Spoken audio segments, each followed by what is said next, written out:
Level 1, the finder. You're not looking for fighters, not yet. You're looking for the places where real violence still lives. Boxing gyms in neighborhoods where the rent's 3 months overdue, MMA academies above pawn shops, Muay Thai clubs that smell like Tiger Balm, and decades of sweat. You watch, you listen, you learn who's hungry. Not gym hungry. Actually hungry. The kind that makes a man fight like his life depends on it because it does. You start small. You rent warehouse space under shell companies, storage facilities, abandoned factories, places the city forgot about 20 years ago. You pay in cash. You never use your real name. The landlords don't ask questions because you pay 3 months up front and you're gone in 6 weeks. You spread the word carefully, a text to 3 people. Those 3 tell 3 more. Within 48 hours, you have a crowd. You charge $20 at the door. No records, no cameras allowed, just phones confiscated at entry, tagged, returned at exit. 2 fighters. 1 makeshift ring.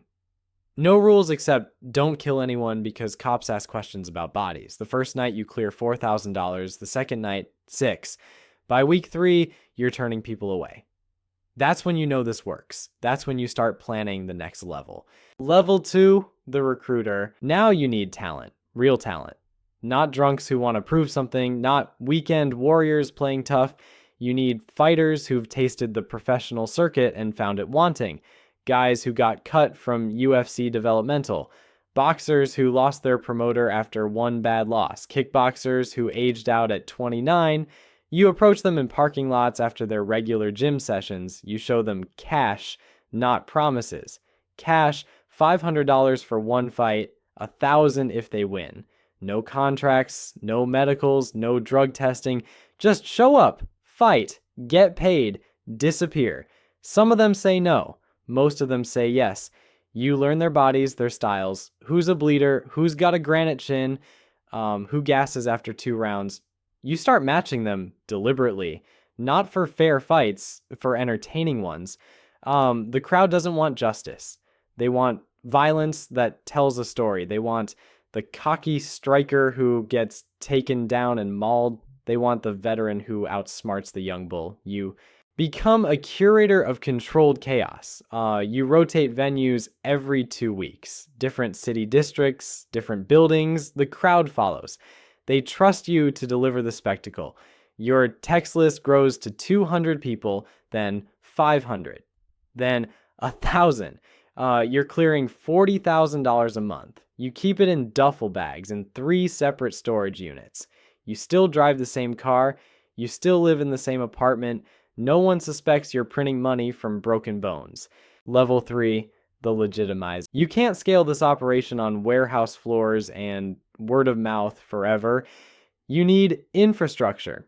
You purchase an old boxing gym in an industrial zone, the kind of place that hasn't hosted a sanctioned fight since the 80s. You renovate the back rooms, like soundproofing, medical station, actual locker rooms, an octagon cage regulation size that you keep hidden under a tarp when the gym operates normally during daylight hours. You hire a cut man, former professional, worked corners for world champions, now 70 years old and drinking his pension. He asks no questions. You hire a ring doctor. Unlicensed but competent, lost his medical license in another state for prescription fraud, but his hands are steady and he knows how to close a cut in 30 seconds. You hire security, ex-military, ex-police, men who understand violence professionally and won't flinch when it happens. The admission price jumps to $100. You start vetting attendees. No random walk-ins. Everyone needs a referral from an existing member. You're building a club now, an exclusive one. Businessmen attend, lawyers, surgeons, people with money who've grown bored with sanitized entertainment. They want something real. They want to feel something. You introduce betting. Not you taking bets. You stay out of that because gambling charges are federal, but you allow bookies to work the crowd.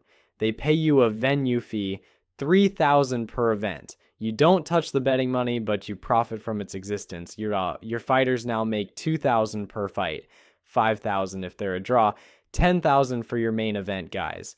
It's more than they'd make in the legal circuit, and they fight twice as often. No camps, no promotional tours, just show up, fight, collect. You're clearing $150,000 a month. You've stopped keeping it in storage units. Now it's in safe deposit boxes in banks across 4 states. Level 4. The franchise. Other cities start calling. Friends of friends who attended your events, they want to replicate it. Miami, Houston, Phoenix. You realize you've built something exportable. You franchise it. Not legally. There's no paperwork, no trademark, just a model. You teach them the system, venue rotation, fighter recruitment, crowd vetting, security protocols. You take 30% of their gross for the first year. 20% after that, ongoing consultancy fees. You fly to these cities once a month. You watch their events. You troubleshoot. A venue gets raided in Phoenix because someone got sloppy with OPSEC. You teach them how to pay the right people. Not bribes, exactly. Donations to police benevolent associations, sponsorships of youth programs run by city council members' wives. You grease the wheels legally adjacent, just enough that when someone makes a noise complaint, it gets filed and forgotten. Your network grows to 7 cities, then 12. You're not running fights anymore. You're running fight organizers. You're the invisible hand. The fighters in Houston have never heard your name. The crowd in Miami wouldn't recognize your face. That's exactly how you want it. Your monthly take, $400,000 across all territories. You've incorporated shell companies in Delaware, LLCs in Nevada. You're laundering money through car washes, laundromats, vending machine routes, legitimate businesses that deal in cash. The IRS sees a moderately successful small business portfolio. They don't see the empire. Level 5, the importer. American fighters are good but predictable.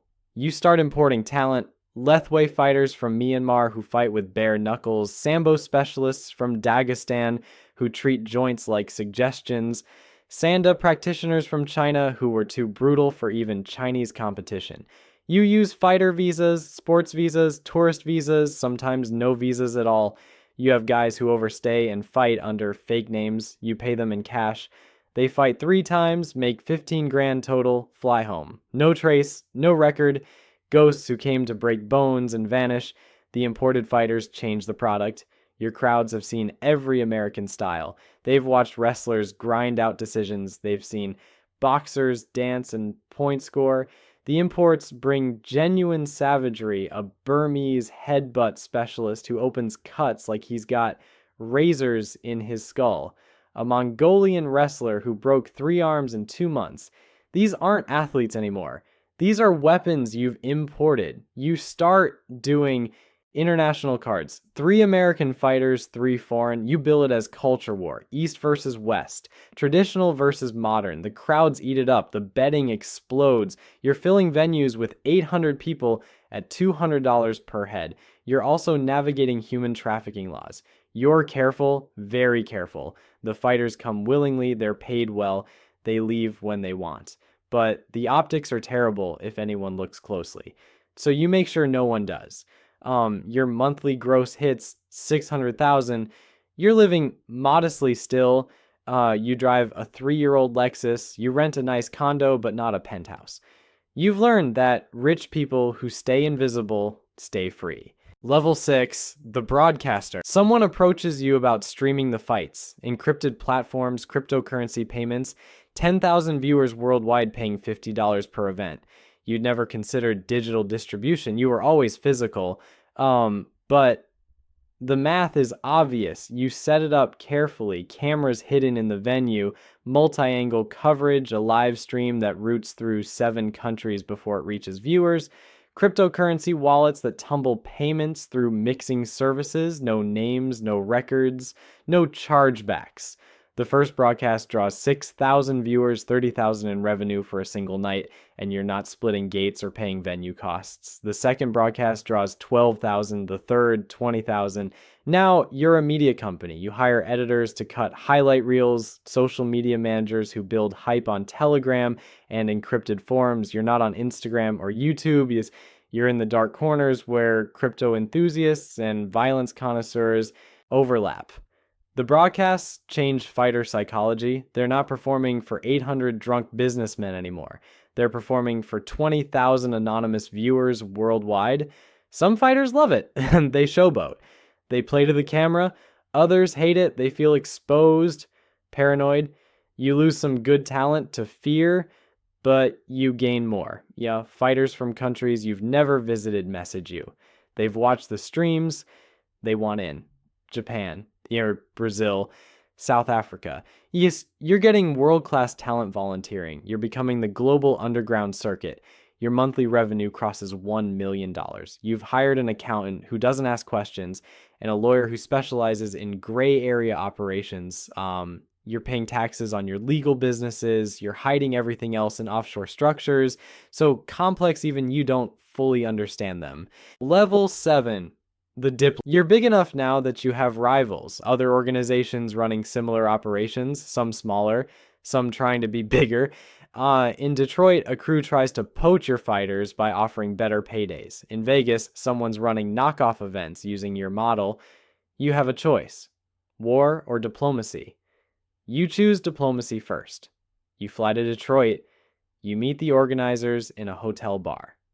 You offer partnership. They join your network. You don't compete, you coordinate. You schedule events so they don't overlap. You share fighter rosters. You cross-promote. They get access to your broadcast infrastructure. You get a cut of their live gates. In Vegas, they're less reasonable. They want to fight, so you fight. Not physically, economically. You undercut their fighter pay. You book your events the same nights as theirs. You leak their locations to authorities anonymously. Within 3 months, they're done. You absorb their best fighters and their venue contacts. You're building a cartel now. Not drugs, violence, a coordinated network of underground fighting across 17 cities and 4 countries. You hold quarterly meetings in neutral cities. The organizers fly in. You discuss scheduling, fighter contracts, security protocols, law enforcement problems. You settle disputes. You divide territory. You're not the boss of this cartel. There is no boss, but you're the biggest player, the one everyone defers to, the one who built the model they're all copying. Your personal monthly take, $1.4 million. You've bought a house under an LLC, a cabin in Montana under a trust. You're moving money into real estate, gold, art, things that hold value if the whole operation collapses tomorrow. You also know this can't last forever. Every month you operate is another month you might get caught. Federal racketeering, money laundering, wire fraud from the broadcasts. You've committed enough felonies to die in prison, but the money keeps coming and you keep taking it. Level 8, the king. The fighters are famous now. Underground famous. They have followings, fan accounts, highlight reels with millions of views on pirate streaming sites. You've created celebrities that the legitimate sports world doesn't acknowledge, but that a certain demographic worships. You start managing fighters outside the cage, endorsements with crypto companies, supplement brands that don't ask questions, NFT drops. You're monetizing their fame in ways that don't involve fighting. You take 20%. The fighters don't complain because you're making them money they'd never see otherwise. Some of them want to go legitimate. Try out for UFC again. Sign with a real promotion. You let them. No hard feelings. You've built goodwill. They come back for super fights, one-off special events where your biggest draw faces a former UFC contender. These events do 50,000 pay-per-view buys at $75 each. You're printing money from violence and nostalgia, but the fighters are also breaking down. Chronic traumatic encephalopathy, shattered orbitals, ruined knees. You've got a 42-year-old who's fought 60 times in your organization. He slurs his words now. He can't remember his daughter's birthday. He keeps fighting because it's the only thing he knows, and you keep booking him because he's popular. You tell yourself you're not responsible. They're adults. They choose this. But you see him in the locker room after a loss, sitting alone, blood dripping from his ear, and you feel something you haven't felt in years. Guilt. You push it down. You have an organization to run. Level 9. The politician. You've gotten too big to hide. Federal agents have open investigations. Financial crimes task forces are following the money. You're not panicking yet, but you're preparing. You hire a crisis management firm. Former government officials who know how to make problems disappear. They advise you on cooperating preemptively, rolling on smaller players to protect yourself. You refuse. You're not a rat, but you are a realist. You start unwinding the operation. Slowly, you shut down the broadcasts, too traceable. You reduce the live events, you stop importing fighters, you liquidate assets, you're moving money into structures that can't be seized, trusts in the Cook Islands, corporations in Belize, gold buried in safety deposit boxes in Switzerland. You know it's over. Maybe not today, maybe not this year. But the golden era is done. The bigger you got, the more visible you became. The more visible you became, the more inevitable this ending was. Some of the organizers don't see it coming. And they think they're invincible. You watch them get indicted. Money laundering, racketeering, wire fraud. They get 15 years, 20. Life if they were connected to a death that happened in the cage. You've been luckier or smarter or both. You've kept your name off documents. Operated through proxies, left no digital trail that leads to you personally. When they come, and they will come, you'll have plausible deniability. You'll be a consultant, a fan, someone who knew people but never ran anything. You've made $9 million personally over 4 years. You'll keep maybe half after seizures and legal fees, $4 million for 4 years of felonies and nightmares. Some people would call that a fortune. You call it barely worth it. Level 10, the ghost, you disappear. Not dramatically. You don't flee to a non-extradition country. You just fade. You stop returning calls. Stop attending meetings. The organization continues without you for a few months, then it collapses. Infighting, informants, raids. You're in Montana now. In the cabin you bought 3 years ago. You read about the indictments online. Names you know, faces you remember. None of them mention you. Either they're protecting you or they genuinely don't know your real identity. You're not sure which. You live quietly. You tell people you're a retired investor, cryptocurrency gains, real estate, vague enough to be boring. You don't watch fights anymore, not legal ones, not underground ones. You're done with violence. But sometimes late at night you get messages. Someone in Atlanta wants to start something. Someone in Toronto has a warehouse and a roster. They want advice. They want the model. They want to be you. And somewhere in a boxing gym in a neighborhood where the rent's 3 months overdue, someone's watching, someone's learning who's hungry, someone's renting warehouse space under a shell company. Someone's spreading the word carefully. A text to 3 people. The cycle repeats.